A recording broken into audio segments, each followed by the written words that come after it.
شیریں فرہاد، شیرین و فرہاد یا خسرو اور شیریں۔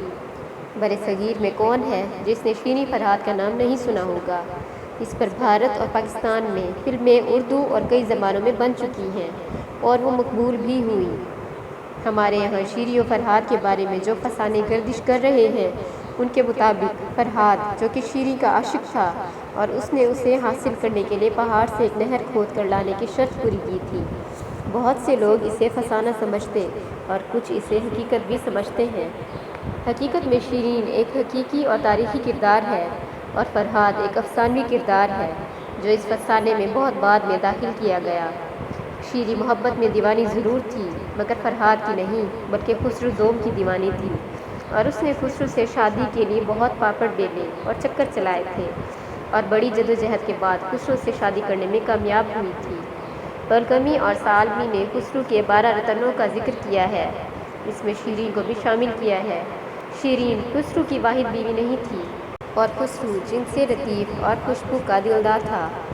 اس کے حرم میں خوبصورت عورتوں کی تعداد 3000 سے زیادہ تھی جنہیں اس نے انہیں مختلف مقامات میں حاصل کیا تھا۔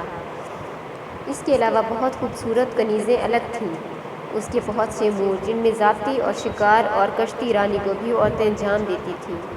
اس کے علاوہ بہت سے امور عورتیں انجام دیتی تھیں لیکن اس کی سب سے چہیتی بیوی بلکہ محبوبہ شیریں تھی جس کو ثعلبی نے گلزار حسن اور رشک ماہ لکھا ہے۔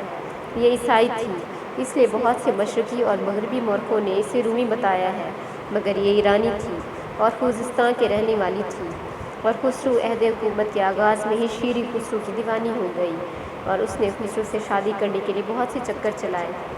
ثعلبی اور فردوسی کے شیریں کے ان حیلوں کے بارے میں بتایا ہے جو شیریں نے خسرو سے شادی کرنے کے لیے کی تھیں اور شیریں اس میں کامیاب رہی۔ مورخوں نے شیریں سے خسرو سے شادی کی تفصیلات بھی درج کی ہیں۔ خسرو کے بہت سے امیر اس شادی پسند نہیں کرتے تھے اور وہ نہیں چاہتے تھے کہ خسرو کی شادی اس عورت سے ہو مگر خسرو نے انہیں اس شادی کے لیے راضی کر دیا اور یوں یہ شادی انجام پائی۔ شیریں اگرچہ رتبے میں بازنطینی شہنشاہ مارس کی بیٹی شہزادی ماریہ سے کمتر تھی اور خسرو نے اس سے شادی سیاسی وجوہات کی بنا پر کی تھی مگر شیریں آخر تک اس کی مزاج پر حاوی رہی۔ خسرو نے جب اپنے دشمن بہرام جوبین کو قتل کیا تو اس کی بہن جو مردانہ مزاج گزدید نے اس کے ایک شہروز و ستم کو ایک سخت مقابلے کے بعد قتل کر دیا تو خسرو اس سے بہت متاثر ہوا اور اس نے گزدیک سے شادی کر دی مگر شیریں کو یہ عورت پسند نہیں آئی اور اس نے خسرو کو اس دیو سیرت عورت ہوشیار رہنے اور احتیاط کرنے کا مشورہ دیا۔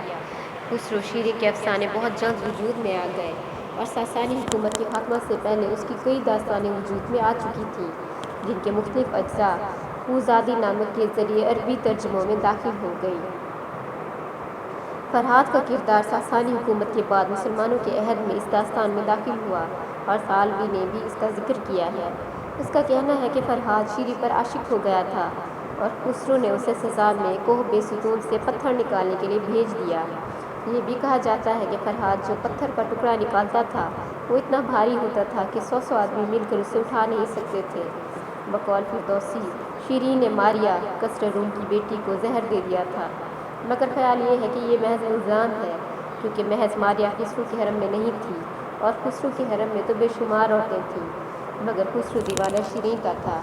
ماریہ کے مرنے کے 1 سال بعد خسرو نے اس کا محل شبستان شیریں کو دے دیا تھا۔